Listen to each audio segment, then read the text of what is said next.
All right, so today we're diving into something I think everyone listening can relate to.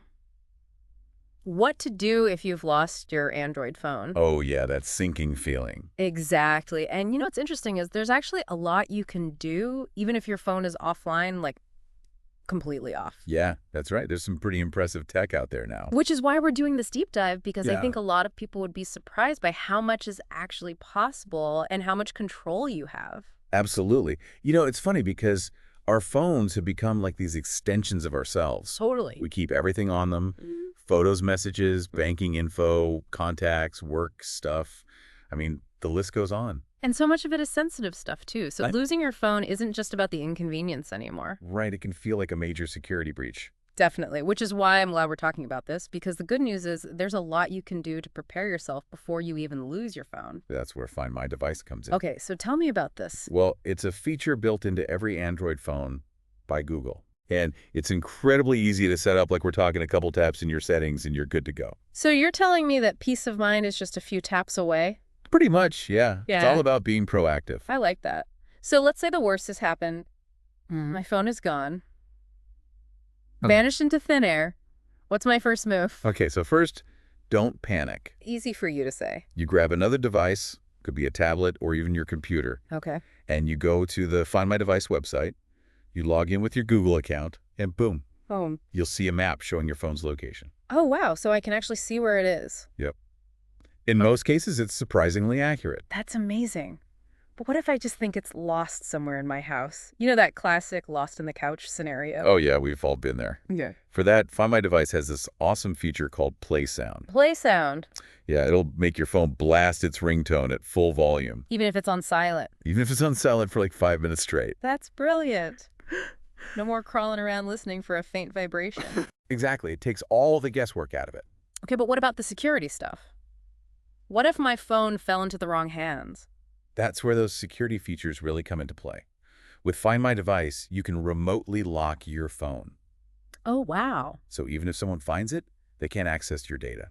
So it buys me some time to either find the phone or, take more drastic measures. Exactly. And speaking of drastic measures, you can also completely wipe your phone using Find My Device. Really? Yeah, it's a full factory reset. Yeah. Erases all your personal data. Wow. So it's like hitting the reset button on your entire phone. Exactly. It's a last resort, but it's there if you need it.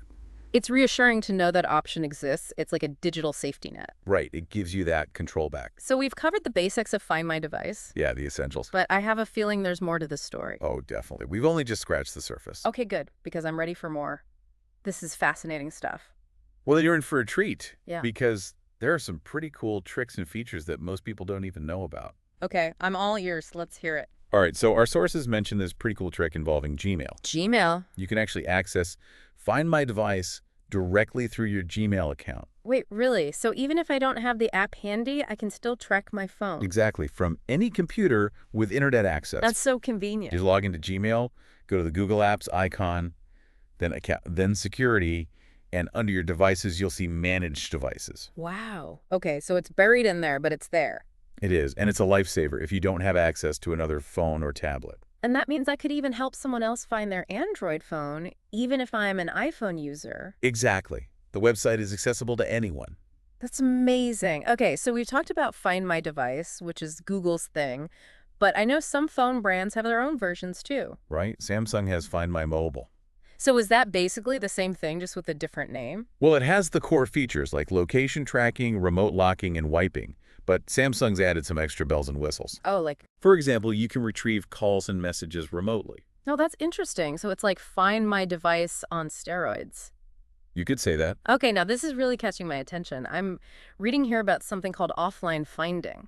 Now that is where things get really interesting. So are you telling me I can track my phone even if it's turned off? You heard that right. But how is that even possible? Well, Samsung's really pushing the boundaries here. They've created this network of Bluetooth beacons. Bluetooth beacons. Yeah, and they even leverage other nearby Galaxy phones to help pinpoint your device's location. So even if my battery died or someone intentionally switched my phone off, there's still a chance I could find it? Exactly. It's pretty remarkable technology. So it's like a secret weapon against phone thieves. You could say that. Mhm. And Samsung's not the only one doing this. Xiaomi has their own version called MyCloud. So this is becoming a trend. Most major phone brands are finding ways to make our phones trackable even when they're offline. It seems that way. And it's not just limited to phones either. Wait, really? Yeah, this technology is expanding to other devices like tracker tags. Tracker tags, like those little tile things. Exactly. You can attach them to your keys, your wallet, even your luggage. Oh, wow. So it's like an entire ecosystem of findable items. Exactly. Huh. And just like your phone, you can use these systems to remotely lock or erase certain tracker tags, which adds another layer of security. This is way more than I expected. It's not just about finding a lost phone. It's about having peace of mind knowing you can locate all sorts of important things. Exactly. It's about taking control of your belongings and your data. I'm definitely feeling more empowered already. Good, because there's even more to this story. Oh, I knew there had to be more. We've only scratched the surface of the security and privacy implications of all this tracking technology. Okay, yeah, that's something I definitely want to talk about more because it's amazing what's possible, but there are definitely some big questions there. Exactly, and that's what we'll be diving into in part 2 of this deep dive, so make sure you stick around for that. Definitely don't go anywhere. We'll be right back after a short break. Welcome back. All right, so we were just talking about all the cool things you can do with phone tracking technology. Yeah, like finding your lost phone even if it's turned off, that's pretty wild. Definitely. But now let's talk about the other side of the coin. The security and privacy stuff. Exactly, because it's powerful technology, and like with any powerful tool, it could be misused. You're right, we touched on that earlier with the whole erase device thing. It's great to have that option, but it also makes you think about how much we rely on our phones these days. It's true. Our phones are like these little digital vaults. Totally. We've got everything on them, photos, messages, banking info, even our health data. And let's not forget about all the social media stuff. Right, all those connections and conversations, it's all stored on our phones. So losing your phone isn't just about losing the device anymore. It's about losing a huge chunk of your life, your memories, your connections. And potentially exposing all that sensitive information. Exactly, which is why those security features we talked about, like remote locking and wiping, are so important. Okay, so it's like a double-edged sword. Kind of, yeah. Yeah. On one hand, this technology can help us find lost items and even protect our data. But on the other hand, it raises some serious privacy concerns. So how do we strike that balance? Well, that's the million-dollar question, isn't it? Yeah. I think the first step is awareness. Understanding the potential risks and benefits of this technology. So we need to educate ourselves. Exactly. We need to be informed consumers and users of this technology. Okay, so besides setting up Find My Device, or the equivalent for your phone, are there any other practical steps we can take to protect ourselves? Absolutely. So the first thing I always recommend is strong passwords. I know it sounds basic, Yeah. but it's still one of the most important things you can do. Yeah, a strong password can go a long way. It really can. And make sure you're using a unique password for each of your important accounts. Oh, yeah, that's a good point. I know it's tempting to use the same password everywhere, but it's just not safe. Right. If one account gets compromised, all your accounts are at risk. Okay, so strong, unique passwords. Ah. What else? This one is a little more advanced, but it's really effective. Two-factor authentication. Two-factor authentication. Yeah, it's like an extra layer of security. Okay, so can you explain how that works? Sure. So basically, when you enable two-factor authentication, it means that even if someone gets hold of your password, they'll still need a second form of verification to access your account. Like a code sent to your phone or something? Exactly. Yeah. Or a prompt on another device that you have to approve. Just like a double lock on your Yeah, account. it makes it much harder for hackers to get in, even if they have your password. Okay, that makes sense. It's like having a backup plan. Exactly. It's a small step that can make a big difference in protecting your online accounts. So we've got strong passwords, two-factor authentication. What else can we do to stay safe? Well, another thing I always recommend is regularly reviewing the permissions you've granted to apps. Oh, yeah. You know when you download an app and it asks to access your location, contacts, camera, all that stuff. Exactly. We often just click allow without really thinking about it. Yeah, guilty as charged. But it's important to think carefully about why those apps need that access. Because they could be collecting all sorts of data about us without us even realizing it. Exactly. So take a few minutes to go through your app permissions and make sure you're comfortable with the level of access you've granted. Okay, good advice. And it's something we can all do right now. Exactly. It's about being proactive and taking control of your own digital footprint. I like that. So it's not just about being careful about what we share online. Right. It's also about being mindful of the apps we use and the permissions we give them. It's about being aware of the bigger picture. Exactly. It's about understanding that our data is valuable and that we have a right to protect it. This is great stuff. I feel like I'm learning so much. Me too. This is a topic that's constantly evolving. Yeah, it feels like the technology is changing faster than we can keep up with it. It's true.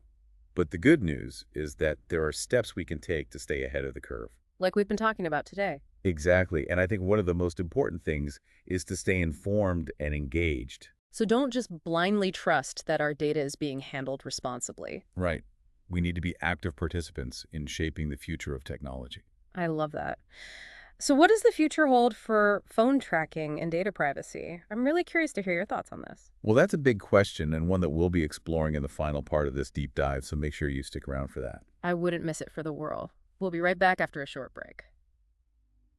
Okay, so we've covered a lot of ground in this deep dive. We talked about how to actually find your lost phone, all the security stuff, and even some of the bigger privacy questions surrounding this technology. It's a fascinating topic for sure. It really is. But now I'm curious about what the future holds.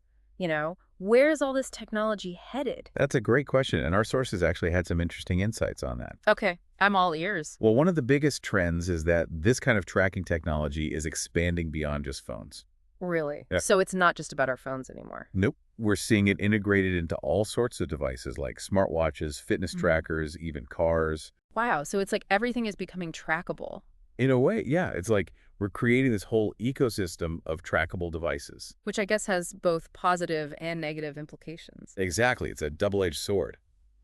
On the one hand, think about how much easier it would be to find lost children or stolen goods. Or even to get help in an emergency if first responders could track your location more easily. Right. There are definitely some really beneficial applications. But then there's the other side of the coin, the whole Big Brother thing. Right. The potential for misuse and overreach. Exactly.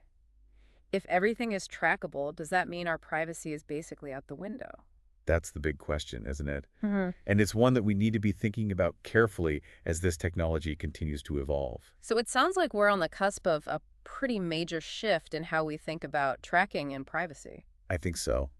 This technology has the potential to change our lives in some pretty profound ways. Okay, so given all of that, what can we as individuals do to navigate this changing landscape? Well, the first thing is to stay informed. The more you understand about how this technology works, the better equipped you'll be to make decisions about your own privacy. So knowledge is power. Exactly. And don't be afraid to ask questions. If you're not comfortable with an app's permissions or a company's data practices, speak up. So we need to be proactive about protecting our privacy. Absolutely. Don't just assume that your data is being handled responsibly. Take steps to educate yourself and advocate for your own privacy. I love that. It's empowering to know that we have a say in all of this. We do, and we need to exercise that, right? Well said.